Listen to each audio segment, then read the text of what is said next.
बड़ी अमावस्या की कथा। बंधुओं, यदि आपने हमारे YouTube चैनल को अब तक सब्सक्राइब नहीं किया तो जरूर करें और बेल आइकन दबाना ना भूलें ताकि आपको हमारी आने वाली सभी वीडियोस की जानकारी सबसे पहले हो सके।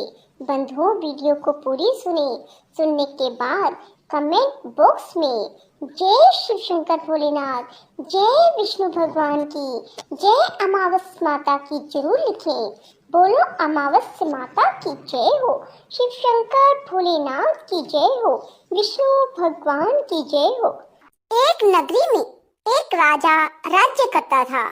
उसकी प्रजा एवं परिवार सभी खूब आनंद से जीवन बिता रहे थे।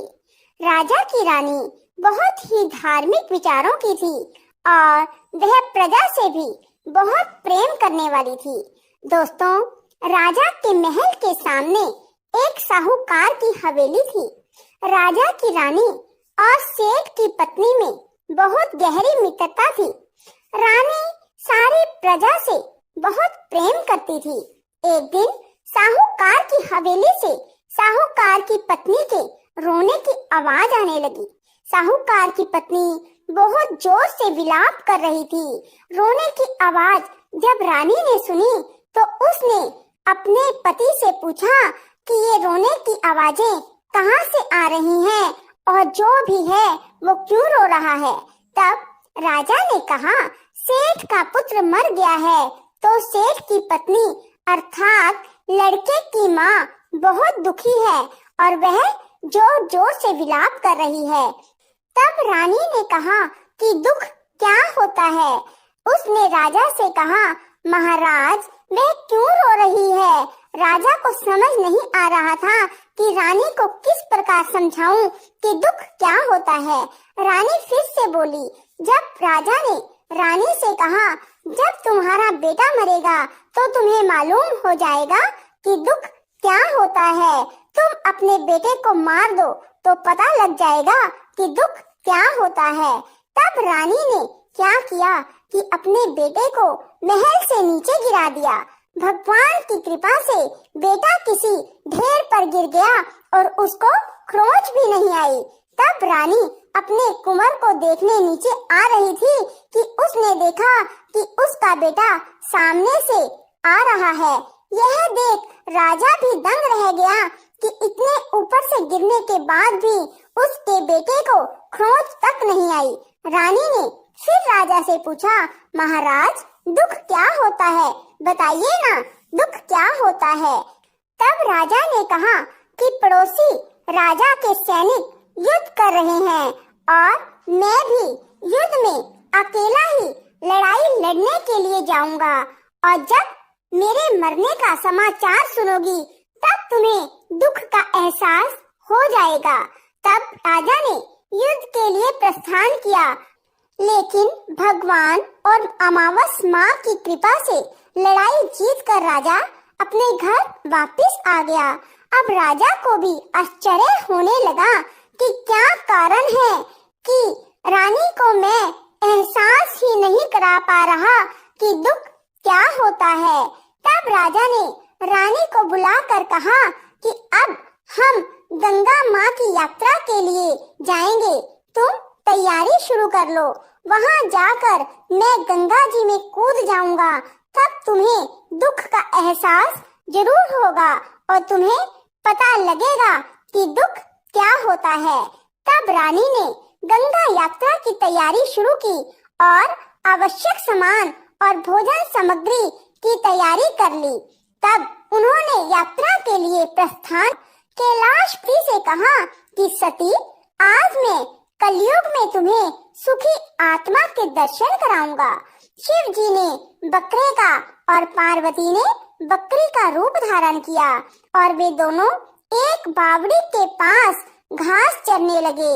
इतने में राजा रानी की सवारी वहां आई और रानी ने सुंदर छाया और बावड़ी को देखा और कहा कि हम यहीं जलपान और विश्राम करके ही आगे बढ़ेंगे। तब राजा रानी ने वहां जलपान किया और विश्राम किया और फिर राजा पानी लेने के लिए बावड़ी में चला गया।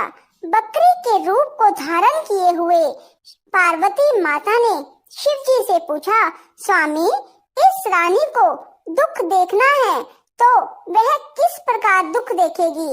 इसे दुख क्यों प्राप्त नहीं हो रहा है?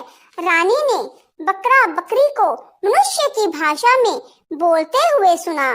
उसने सुना शिव जी माँ पार्वती से कह रहे थे कि इसने अमावस का व्रत किया था, इसलिए इस जन्म में रानी बनी और सुख का आनंद ले रही है। ये राजा गंगा में भी नहीं मरेगा। तब रानी ने उनकी बातें सुन ली। तभी राजा पानी लेकर आया तो रानी ने राजा को सारी बातें जो शिव पार्वती में हुई थी उन्हें बता दी। तब वे दोनों वापस अपनी नगरी को चले आए। राजा ने अपनी प्रजा को अमावस के व्रत करने की आज्ञा दी। राजा ने कहा कि जो भी अमावस का व्रत करेगा उसे कभी भी कोई दुख उठाना नहीं पड़ेगा। इसलिए सभी मनुष्य को हर अमावस का व्रत जरूर करना चाहिए। राजा खुद भी अमावस की पूजा करता और कथा करता। दोस्तों, ये व्रत जिस दिन शुक्रवार हो और अमावस हो उस दिन शुरू करें। शुक्रवार की अमावस को शुरू करके 21 अमावस तक व्रत करें। पहले 5 अमावस्या को गेहूं और लाल कपड़ा दान करें। दोस्तों, गेहूं और लाल कपड़ा आप अपनी श्रद्धा अनुसार दान करें और फिर अगली 5 अमावस्या को मूंग दान करें और उसके बाद अगली 5 अमावस को चने का दान करें और फिर अगली 5 अमावस्या को मक्के का दान करें और जो 21वीं अमावस का व्रत हो उस दिन चावल का दान करें। दोस्तों, दान में जैसा रंग अन्न का होगा उसी रंग का कपड़ा भी दक्षिणा सहित दान करें। व्रत के दिन हरा चारा गाय को जरूर खिलाएं और ब्राह्मण को भोजन और दक्षिणा देकर आशीर्वाद लें। दोस्तों, जो मनुष्य श्रद्धा पूर्वक अमावस का व्रत करेगा, अमावस माता की कहानी सुनेगा, उसे अमावस माता और भगवान शिव की कृपा से सदा के लिए सुख की प्राप्ति होगी। राधे राधे, जय श्री कृष्णा।